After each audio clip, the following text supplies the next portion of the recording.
as a doctor, I actually tell people to fast all the time. If you have to go for surgery, you need to fast. If you're after surgery, you need to fast. If you do fasting blood work, you need to fast. So why is it that I'm actually telling people to fast all the time, and yet for weight loss, you shouldn't fast? That doesn't make any sense. One of the things people talked about was, it's going to make you eat more later. It's going to make you more hungry. Your basal metabolic rate's going to go down. This was one of the big myths of intermittent fasting. That's going to cause the so-called starvation mode, right? And this is the idea that your basal metabolic rate will fall so low that when you do start to eat, you're going to gain weight again. So I said, well, let's think about this. You can do a study where you take somebody, say you, for example, and you could fast them for 4 days and measure how many calories they're burning, their basal metabolic rate on day 0 before the fast, and measure them 4 days into the fast and see how many calories you're burning.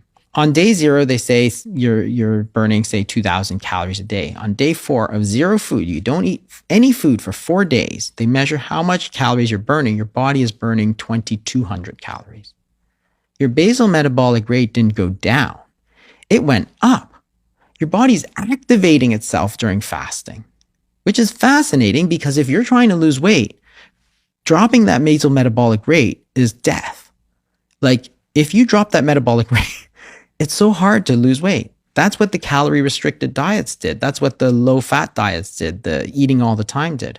But when you actually fast, your metabolic rate went up. And the reason is actually basic physiology. It's actually medical physiology, like first-year medical school stuff. When you don't eat, what happens in your body from a hormone standpoint is that your insulin's going to fall.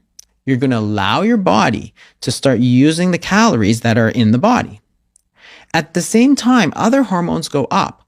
So the sympathetic tone goes up, which is your fight or flight response.